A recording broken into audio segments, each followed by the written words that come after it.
passage fondamental se trouve dans la 6e section du chapitre 6 de Langage de l'art, dans laquelle Goodman s'interroge sur la manière pertinente d'évaluer la symbolisation, puisque celle-ci a été reconnue comme le processus sans lequel aucune production artistique ne serait en mesure de signifier quoi que ce soit.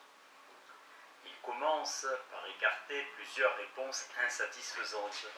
La symbolisation est commandée par son utilité immédiate, par une tendance ludique s'entretenant elle-même, par la nécessité de communiquer.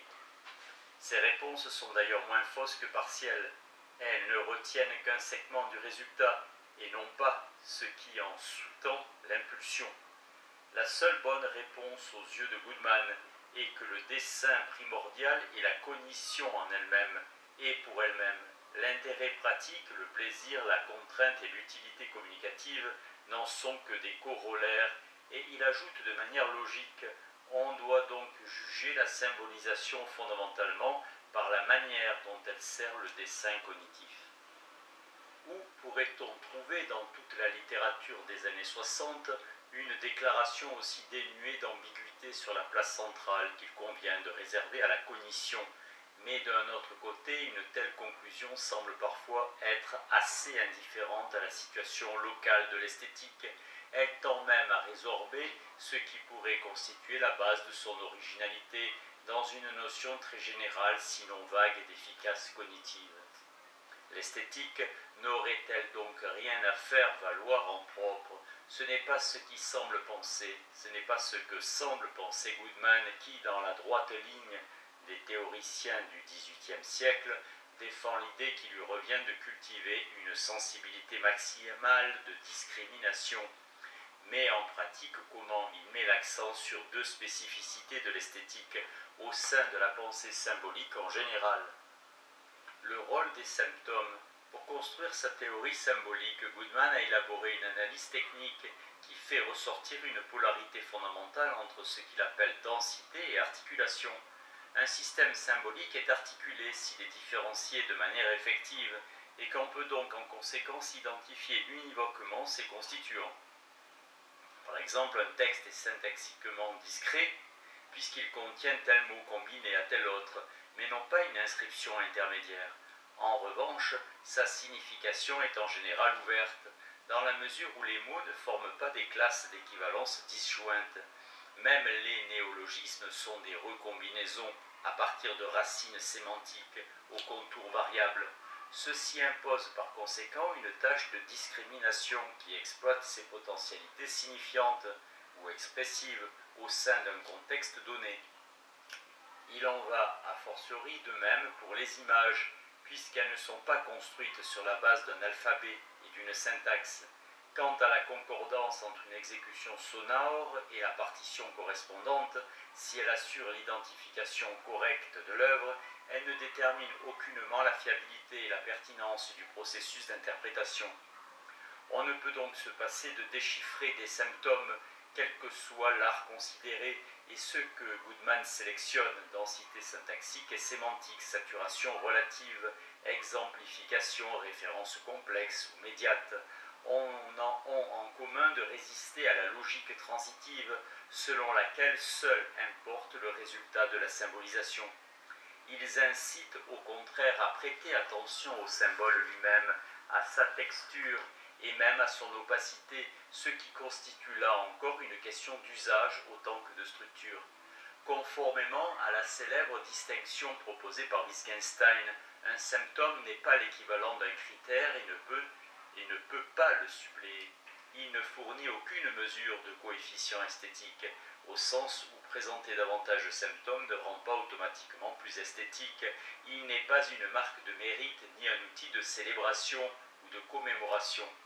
Mais il possède une valeur irremplaçable de détection lorsqu'il s'agit de suivre les oscillations et les méandres qui sont ceux de l'estimation, ce vieux terme d'allure tout à la fois technique et désuète. En cela, Goodman paraît plus proche qu'il ne le semble, de prime abord, d'une conception post-leibnizienne dans laquelle l'objet esthétique possède un degré de vérité intrinsèque qui ne peut rivaliser avec la clarté conceptuelle mais qui permet en revanche de s'orienter dans le labyrinthe sensible et d'y assumer la part essentielle d'expérience qui est accessible à un esprit fini. Les émotions, une composante fondamentale et souvent négligée dans la description de la recherche, réside dans la fonction qu'on reconnaît aux émotions. Or, non seulement Goodman récuse la démarcation habituelle entre esthétique et cognitif, qui est une sorte d'épiphénomène de l'opposition dressée entre art et science, mais il nous oblige à repenser le rôle de l'émotion en relation avec la cognition. Les émotions esthétiques peuvent être à la fois esthétiques et cognitives, tout simplement parce que les émotions n'interviennent pas au sein d'un contenu déjà délimité, mais comme une contribution significative à la délimitation. Les émotions raffinées, les perceptions fines ont une valeur esthétique parce qu'elles nous rendent capables de discerner, de distinguer des aspects subtilement signifiants d'une œuvre. L'attitude esthétique n'est en mesure de satisfaire des conditions de réussite dans sa relation aux œuvres que parce qu'elle intègre une dimension constructive, toujours en instance de réorganisation, et l'émotion lui fournit des raccourcis irremplaçables. Les qualités d'une œuvre d'art, celles de notre appréhension, sont des produits de l'expérience, de la capacité à voir, à appliquer des catégories, des produits de la compétence, et en retour, l'acuité esthétique n'est pas un don naturel, mais une synthèse d'aptitudes qu'on a développées. Il découle de cette orientation la plus originale que Goodman confère à l'éducation, sous des formes traditionnelles d'une pédagogie active, mais aussi sous la forme pionnière de spectacles audiovisuels, et d'autre part à l'expérimentation théorique. Pour ce faire, il est nécessaire de repenser la cognition en un sens élargi, de la discrimination perceptive en passant par la reconnaissance de formes et les aperçus émotifs jusqu'à l'inférence logique, et de la situer par rapport à la création. C'est pourquoi Goodman n'hésite pas à renverser en sa faveur le reproche qu'on lui fait habituellement. Bien loin de vouloir désensibiliser l'expérience esthétique, je veux sensibiliser la cognition. Dire que compréhension et création vont ensemble n'est pas exactement les confondre, c'est en appeler à une double démarche de refocalisation. D'une part, il y a toujours plus à comprendre dans n'importe quelle œuvre que la contemplation ou l'intuition ne peut le deviner à l'avance.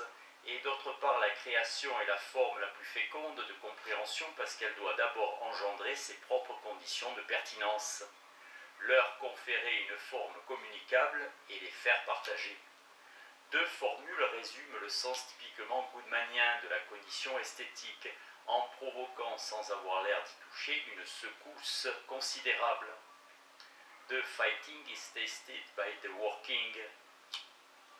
Ce que je paraphraserai de cette manière, c'est la mise en œuvre, au sens où l'on parle d'une mise en chantier qui sert de critère pour évaluer l'ajustement, lorsqu'elle fait avancer l'œuvre disponible ou en projet. L'anglais peut exprimer cela au moyen d'une simple flexion prépositionnelle, de fit onto qui marque une adaptation extrinsèque à un résultat, à fit into, ce qui implique une reconfiguration d'ensemble, une autre manière d'engendrer le résultat qui devient donc différent. C'est pourquoi la compréhension est d'une plus grande portée que la connaissance, tout comme la correction l'emporte sur la vérité. Execution consists of making a work, implementation of making it work. Parler d'œuvre ne signifie rien en soi, ou plutôt cela reste une prétention vide, tant qu'on ne sait pas comment la faire fonctionner. Le terme barbare d'implémenter, usité en français en neurologie et en informatique, mais qui a une signification bien plus concrète en anglais, où un ustensile aussi banal qu'une fourchette est un implement, met l'accent sur la dimension actentielle et interactionnelle de ce processus, mais la disparition des verbes français œuvrer et ouvrer supprime la symétrie de l'expression anglaise. Cette phrase ne dépend pas seulement de l'artiste, elle requiert la participation d'un public, la médiation d'institutions ou de contextes et bien sûr tout un arrière-plan théorique et pragmatique de réalisation. Il serait à coup sûr facile mais superflu de multiplier les corollaires de telles formules. Parvenu à ce point, il semble en tout cas légitime de conclure que Goodman est le représentant par excellence d'une esthétique orientée cognitivement. Il en incarnerait même une forme quasi pure, tant à cause de l'austérité intransigeante de sa démarche que de la cohérence de ses engagements philosophiques avec les autres domaines dont il s'est occupé. Nul doute que ce soit bien le cas, et pourtant il semble tout aussi vrai de dire que quelque chose dans les considérations précédentes échappe ou ne peut plus être évalué de la même façon. Comment comprendre en effet autrement l'absence et le statut tellement singuliers qui sont les siens dans l'environnement esthétique contemporain qui se réclame majoritairement d'un horizon cognitif? C'est un fait que Goodman ne joue à peu près aucun rôle aujourd'hui dans la conceptualisation esthétique, s'il est mentionné et cité. C'est au titre de conventionnaliste pur et dur qui a soutenu sans faiblir des thèses désormais démonétisées, y compris lors d'une de ses dernières interventions publiques, la négation de l'existence des images mentales, bref, une sorte de Don Quichotte intrépide et pitoyable, nécessairement solitaire, et qui est intéressant par le type d'erreur qu'il a commise, et surtout l'endurance déraisonnable avec laquelle il s'est acharné à persister en elle. Ce qu'il y a de vrai à la base de ce constat assez brutal est que le paysage conceptuel s'est totalement transformé depuis 2 ou 3 décennies. Il subsiste bien sûr du programme des années 50-60 à l'entreprise de naturalisation initiée par Keane en épistémologie et qui s'est développée en direction de l'intentionnalité avec des auteurs comme Dennett ou Dretske. Mais cette voie n'a guère reçu jusqu'ici d'application notable en esthétique et il est peu probable que ce soit le cas dans un délai rapproché. Conjointement, Brunner et Myler ont revalorisé la notion de représentation qui devient le véritable médium de la pensée. Ces usages traditionnels en relation avec la spatialisation iconique deviennent de fait de plus en plus dépendants de l'étude des propriétés mentales et l'analyse des modalités de la vision renseigne en retour sur leur capacité poétique. Les sciences cognitives sont nées à la croisée de ces 2 projets hétérogènes, comme un compromis instable entre des disciplines théoriques et expérimentales très diverses. Pour ce qui intéresse notre sujet, leur montée en puissance a conduit à reléguer au second plan l'analyse logique des énoncés sur lesquels avait été bâtie l'esthétique empiriste au profit de la psychologie et des neurosciences. De ces sciences elles-mêmes, je n'ai en réalité pas grand-chose à dire, sinon que le remodelage du cadre de référence dans lequel on peut penser désormais des phénomènes humains dissemblables ne peut pas ne pas avoir de répercussions sur la recherche esthétique, au moins en ce sens que les solutions qu'on peut être amené à défendre doivent être suffisamment compatibles avec les données scientifiques disponibles. Qu'est-ce qui manque à Goodman pour être pleinement intégré dans ce nouvel horizon cognitif? En ce sens, pas grand-chose, puisque des auteurs parfaitement informés de ces développements, comme Dominique Lopez ou John Kulvicki, en reprennent des aspects importants, à un autre sens presque tout, puisque la majorité des concepts se trouvent réinterprétés et ceux-ci orientés dans une direction presque opposée. Je voudrais examiner brièvement 3 plans d'analyse où une confrontation avec Goodman est susceptible de faire mieux comprendre l'état actuel de la situation. Ils mettent en jeu des questions de terminologie, de méthodologie et pointent ultimement vers un horizon axiologique. Lorsque Goodman fait usage du terme de cognitif, il emploie comme un antonyme de subjectif ou de réceptif comme un moyen de se démarquer d'une esthétique qui privilégie à l'excès l'expérience vécue. La majorité des esthéticiens classiques insistaient sur l'événement de la rencontre avec l'œuvre, ce qui accentue la dimension sensible et affective et fait contraste avec l'expérience coutumière que nous faisons des objets ordinaires autant qu'avec les protocoles de l'expérimentation scientifique. Hume insistait sur le fait que tout sentiment est juste en tant qu'il constitue le résultat de notre appréhension du réel et tenait la beauté pour une qualité relative à notre capacité de sentir et donc susceptible de varier avec la perception. Kant refuse énergiquement de voir dans le jugement de goût l'application sélective d'un jugement logique. Dire que cette tulipe est belle n'est pas conclure par instanciation existentielle à partir de l'énoncé général que les tulipes sont belles, mais en même temps chacun des deux auteurs était soucieux de préserver la portée intersubjective d'une telle représentation à titre de régularité empirique ou de communicabilité humaine. Jean-Marie Schaeffer a parfaitement raison de considérer que Kant a correctement identifié la relation esthétique comme une relation cognitive, puisqu'elle partage avec elle une même direction d'ajustement de l'esprit vers le monde. Il n'en reste pas moins que la mise en œuvre de cette relation par la faculté de juger la rend irréductible à une démarche de connaissance. Je ne crois pas que là-dessus Goodman, encore vraiment en conflit avec la tradition esthétique classique, même si tend à estomper la frontière entre plusieurs espèces de jugement, en insistant sur la dimension cognitive, il veut au contraire faire droit à la capacité active de la perception, ce qu'il inscrit dans une optique préconstructiviste. Telle est la source principale de son intérêt pour le phénomène phi, à travers les expériences de Kohlers qui mettent en jeu le pouvoir d'anticipation de la vision. Cette différence se remarque aussi dans le cas d'une propriété aussi centrale que voir dans, comme le fait remarquer Jennifer Robinson, ce qui oppose Wollheim et Goodman n'est pas tant le contenu de la notion que l'usage que chacun en fait. Wollheim l'interprète dans un sens perceptif ou étroit comme une dualité inhérente à l'appréhension correcte d'un artefact visuel, alors que Goodman lui donne un sens plus conceptuel, ce qui lui retire une partie de son intérêt descriptif en esthétique, mais à l'inverse en fait un outil adapté pour une théorie de la symbolisation.